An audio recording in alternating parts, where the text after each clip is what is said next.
Everybody to stand up for the so please raise your hands and shout.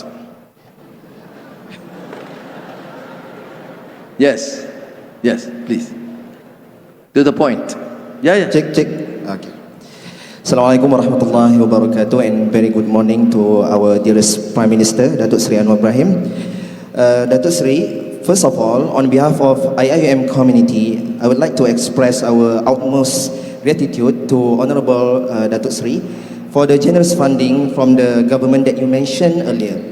Indeed, considering how old our university are, we need such funding to refurbish our facilities. I've answered the question. Just the next question. However, considering the increasing number of students in the upcoming semester, as well as the policy of IIUM at offering 100% residential college, it has been our concern that we may face issue related with the insufficiency of room for the students, not included the rooms. Right. And let me end at that, because what we will do is within our means, and I've given the Ministry of Higher Education to look at it in detail.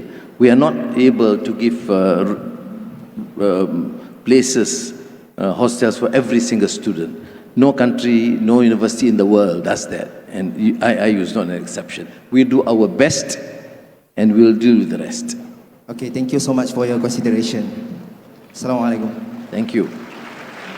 Can we take the question from the brother on the left? Yes. Assalamualaikum, Datuk Seri. I will call you maybe Abang, because I am from PKPM too, and I'm proud to say that I'm from PKPM IIUM. So my question is about Gaza. As a student of IIUM, what's happening in Gaza really deeply breaks all of our hearts. The ongoing mass killings seem endless, as mentioned by Noam Chomsky, as quiet for quiet, the effort to put Palestinians under violence treatment. Here at IIUM, the reality hits very close to us, especially since we have close friends and lecturers who are from Palestine. Let us have a big round of applause for our Palestinian lecturers and friends. In the middle of that, we are relieved by your vocality in Palestine at the world stage, especially in front of Anthony Blinken, ex-Secretary General of US and the German Chancellor.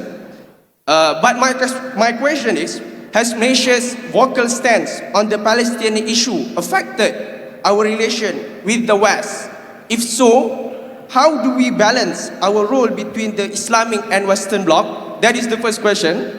The second question, Datuk Seri, will be, for us as Muslims, what's after Gaza? Because we know, logically, the Gaza will fall. That is the sad and hard truth we need to swallow. But what after Gaza? Does we as Muslims just need to do our thing, only kunut nazilah, only demonstrations, and after that what? Because does we really trust the Israel will not go to other country as well? Thank you, Datuk Seri. Thank you.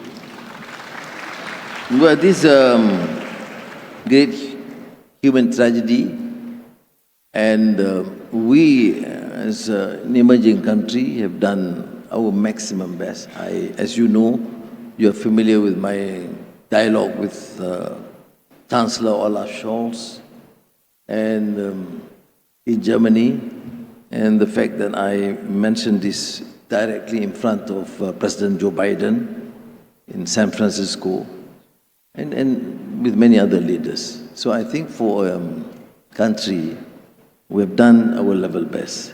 Has it resolved the issue? No, not yet. Where do we go from here?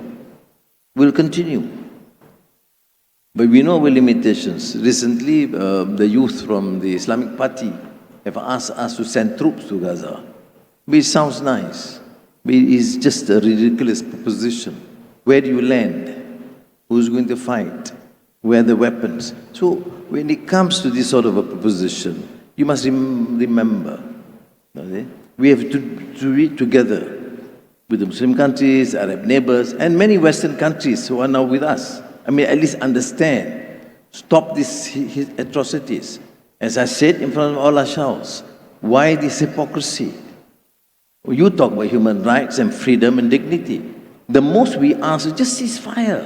Stop the killings. I mean, I'm not saying killing of Muslim is not okay, killing of Jews is okay. No, just stop the killings. So, your next question is, has it impacted our relationship with the West? No, because we make it clear. We are a trading nation. Number one investor is still in the United States. Our major export is still the United States, then China and Germany. There are three countries, major countries. We express our displeasure, our differences and some of the views. I mean, it's not new. During the Vietnam War, we disagreed. I was a student leader then. We demonstrated against the atrocities inflicted upon the Vietnamese. Have they learned? They have not learned. What was that? That's new imperialism. There is colonialism. There is dispossessing people's rights and dignity. So it's not just Gaza. We are against any form of colonization of, as we know, the atrocities inflicted so much harm on women and children and the rest. So we will continue to engage. And just like the latest pronouncement on tariff by President Donald Trump, we disagree. It runs contrary to international trading practices, including WTO. You, the United States, were pushing us to work fast to accept these terms. Now we have accepted, you say no, we discard these terms. When it seemingly doesn't benefit you. So we say, but then, do we engage? Yes. Do we wage war? No. Do we protect our interests? Yes. I want to protect this country. I want to protect the workers. I want to protect the families. So whatever is being said must be to protect the national interests and to protect our workers and our industries. Semiconductor. 65% of our products are exported to the United States, which means it is an important partner. Yesterday, Oracle was here, met me, and discussed about their potential investments. They will continue, and that's in a US company. Last week, Microsoft was here. Had difficulties, closing some facilities, some neighboring countries, but they will proceed in Malaysia. So it is important, therefore, to focus on political stability, clarity of policies. They should know exactly what is our policy on semiconductor, what is our policy on AI. What does it take to ensure that Malaysia becomes attractive as a destination for investments? And do we then be selective? No. In the next few days, President Xi Jinping is coming. And of course, United States and China is virtually a trade war now. But I happen to be chairman of ASEAN too now, this year. And our policy is of course centrality, which means we will engage the United States as the traditional ally, friend, investments and trade, but nobody should stop us from befriending China, is an important country, economically vibrant, and they have problems. In a position to recognize and respect our freedom and our right. We will continue. But what is my answer, therefore, is make sure that we can shout as much as we can, but we must put our house in order. Stop the corruption. Stop the abuse of power. Yeah. Make sure we govern well. Make sure you protect the interests of our people. That is the answer. Not short term, but in the long term. We are weak. People squander your wealth when you're being abused. And there's nothing you can do. For what? So, yes, we will continue to raise the issue of Gaza. But yes, we will protect our national interests. Because without the economic interests and the wealth, we cannot help them. Yeah. We can, of course, express very strongly. Yes, sister.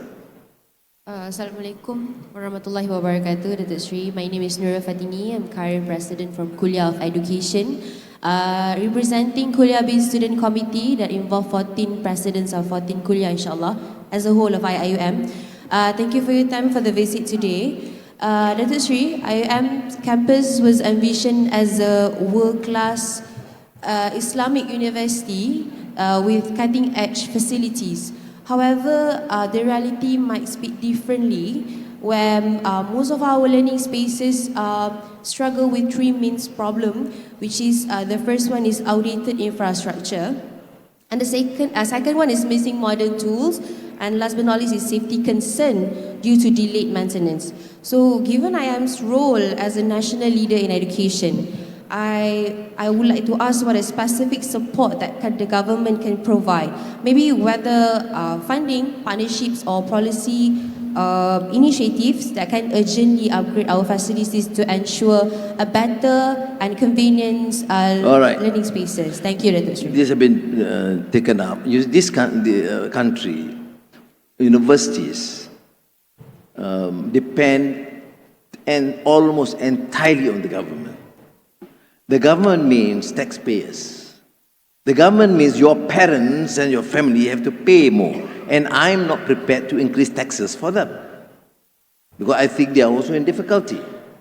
This year, we have increased the special funding direct to people, because I don't want them to be in difficulty. To 9 million people are getting direct grants, costing us 10 billion ringgit. You see, I can reduce that and give it to you in the university, which is also important. But if I reduce that, the families suffer. This year, we started giving increased salary. We increased the salary of our public civil servants, whereas I was criticized. But I say for the last 12 years, government after government, prime minister after prime minister, they take care of their salaries, which is very high. And they say, I don't take salary, right? To prove a point. I'm not sure that I'm regretting it. But 12 years, no increase. Your parents are civil servants, you know that. 12 years. It's not fair. They're burdened with more responsibility. And I did that. And even then, the scheme is different. The lower ranks get higher raise than the upper ranks. It's the first time we're doing that in a very progressive manner. How much does it cost? 10 billion ringgit this year and 18 billion ringgit next year. So students, when you ask for additional assistance, where it's absolutely necessary, we will have to do it. But universities have also to be more creative to see how you can join in with some of the factors, where the rich must pay. Now we see students, be it locals or foreigners, you come from a rich family, you pay more. And that seems to be going to be extremely unpopular, but we have to do it. I mean, your salary, your parents 50,000 ringgit, and you pay pittance at the university. You go to the hospital, you pay 1 ringgit. How do we manage? You know why is the allocation for education in this country? It's 26 billion ringgit, the highest ever, and the highest allocation under my budget. Number 1 is education. Yeah. And number 2 is public health. You find countries doing that? You can count 2 or 3 only. No country does that. I have decided, yes, if you ask about the defense ministry, it's important. It's our defense. Ours is a maritime nation. We need submarines. But we need schools. We need good universities. So I'm just expressing to you, who is the Dean of Economics here? Kuliah of Economy? Yeah. You better get this macroeconomic understanding to your students. Because I can say, yes, we'll approve another few 100 million, but where do I get the money? I must cut from the others. Because, you know, when I became Prime Minister Yaakob, I had to deal with 1.5 trillion ringgit of debt. You see? You know the scandal after scandal, money being squandered. Every tender, you use it, negotiated tender. It doesn't matter, you call yourself Nationalist Party, Islamic Party, that did not change.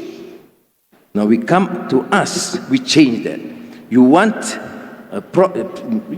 have a procurement policy, proper tender process. Now, I want you, my children, to understand that we will do our best. I'm not giving excuses. We have to stop this waste. We have to stop this corruption.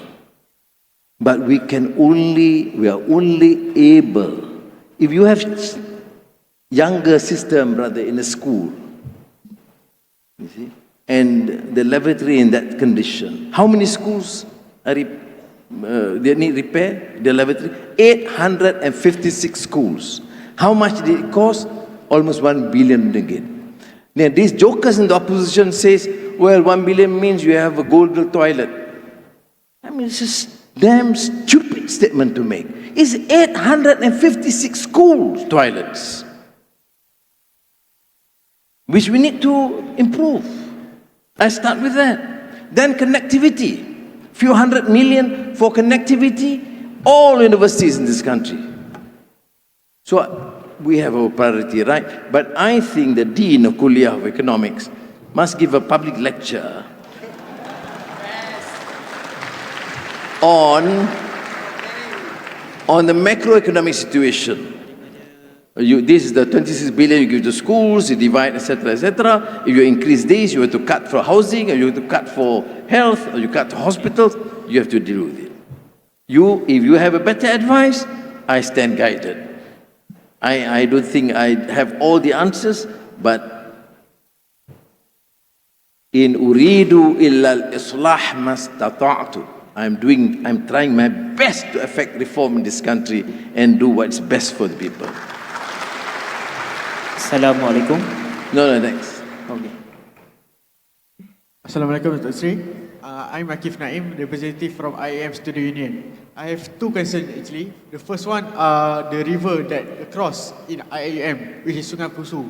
As we can see now, the river is now buried and polluted because of the nearby quarry activities. I hope your action to take to refurbish our river. The second concern is about To do what with the river? Sungai Pusu river. It's Sungai Pusu River. It's polluted and buried because of the Is quarry it activities. pollution not because of the students? No. I'm pretty sure that it's because of the quarry. Okay. Okay. My second concern is about PTPTN rate, because I need Datuk Sri advice on revising the PTPTN rate, because we can see our students now barely survive after paying the fees to survive for the many upcoming SEMs. Thank you, Dr. Sri. The Minister of Higher Education have taken this up. You see, you have a PTPTN outstanding debt now, if I'm not mistaken, close to 40 billion ringgit. And if we increase, it's going to be 50. For now, I see we just have to hold on. We'll help probably students in terms of their needs, but I think we have to have this courage to revise. I reiterate my earlier point that we can resolve this if we do, for example, tax the very rich. I mean, those parents who are very rich should pay. Then at least we can transfer that to the poorer students. But it's a democratic world. When I increase the for electricity, the opposition attacked me ferociously. But I said, 85% are not affected. We only tax the top 15%. I mean, you have 6 air conditioning and 5 fans in your house. You have a 10-room mansion, then you pay electricity a normal rate, not a subsidized rate. But the 85% are not affected. But even then, it became a big issue. Now there's a campaign, Ayah Kuning. The Prime Minister is Zulm. He taxes people daily. He lies to people. I don't. You know what? We increase.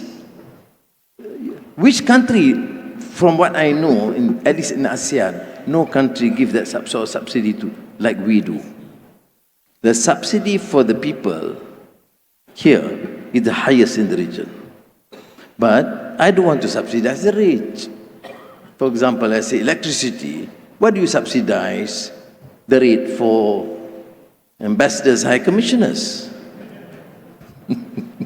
Yeah, now no longer from last year. But before that, we subsidize the electricity bills. So what we want is for them to pay the normal rate. Then, inshallah, we will try and review the PTPTN. Right? Yes. Dato' Sri, we have one question from our Kuantan campus. Can we? Oh yes. Yes. Yeah. Okay, Assalamualaikum, Tan Sri. Assalamualaikum, Dato' Sri. Yeah. Question from Canada. Okay, sorry. Yeah. Kuantan campus. Yes. Apart from all these financial challenges, I have another question that I might give a lecture on economics. We have problems with manpower, whereby we don't have enough staff which are trained appropriately. Excuse me, sister. For whatever reason. Yes. Just now your mic was on mute. Can you repeat the beginning of your question, please? Can everybody hear me now? Yeah. Now we can hear you, yes. Just now we Okay. can hear you. So apart from financial challenges, we have a problem of staff, manpower. We have staff who are doing multiple jobs or have multiple job description. Now, it's good because we think that they are trained holistically, but the thing is, when they go for interviews for job, or kenaikan pangkat semua tu, the interviewers will say, why are you doing other people's jobs? And this is mainly because there's not enough staff to go around. We are trying to extend our kuliah services, but we don't have staff. Would you assist us with this? Yeah, why did you take it up with the rector first and then you don't take up the shortage of staff in the department to the Prime Minister? Go through the Well, because you're here dean now. and the rector, all right?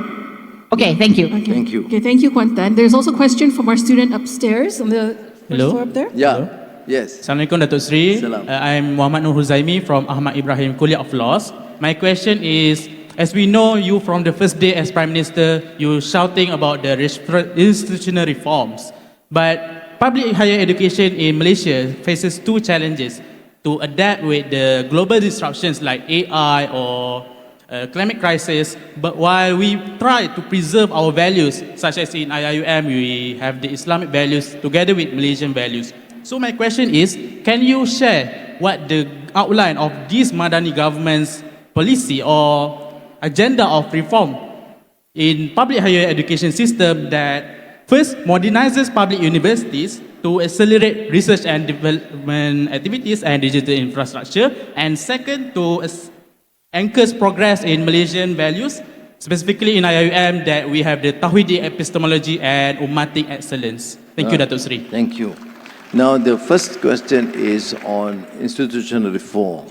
The reform, of course, is not confined to only higher education.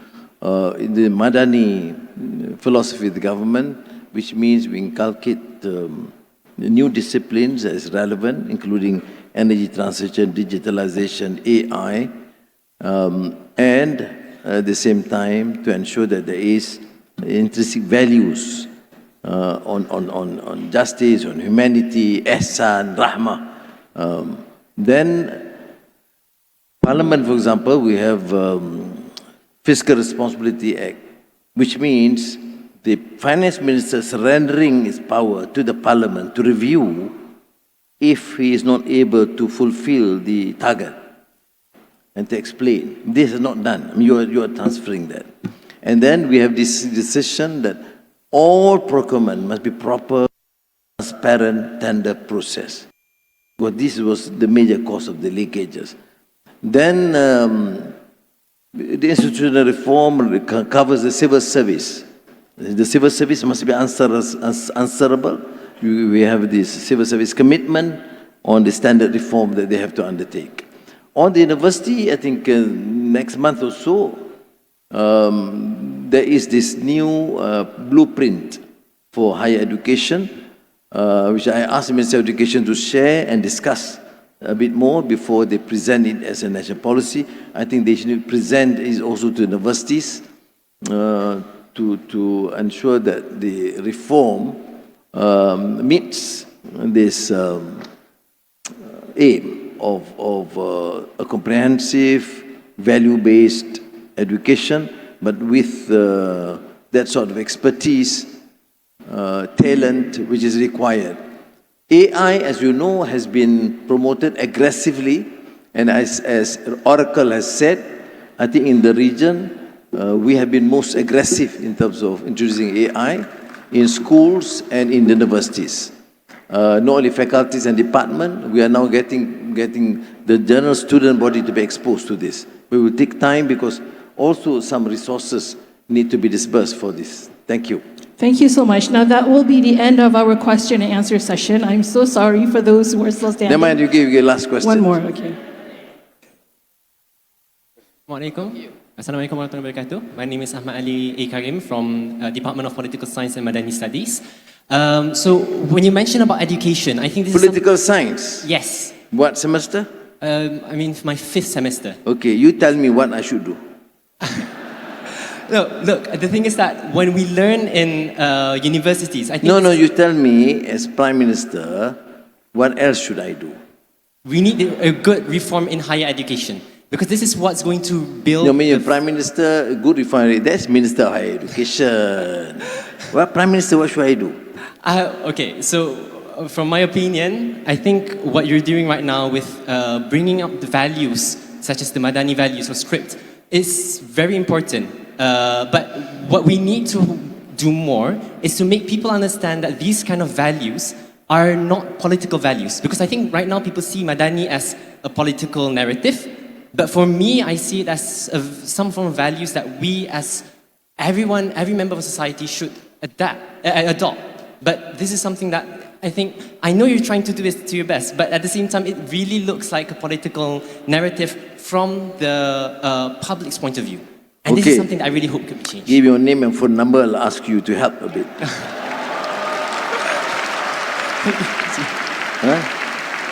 You agree, right? I'll now appoint you as one of my advisors representing the students. Okay. Thank you. Okay, thank you. Thank you very much. Okay, thank you everyone. That is the end of our Q&A session, unfortunately. I know that... Before that, just let me express again my appreciation, my friend Professor Osman, for giving me the opportunity for you to take it. You know, as you know, this session is not too formal, too rigid, too protocol-like. And I do this in most universities that I have an opportunity in the States.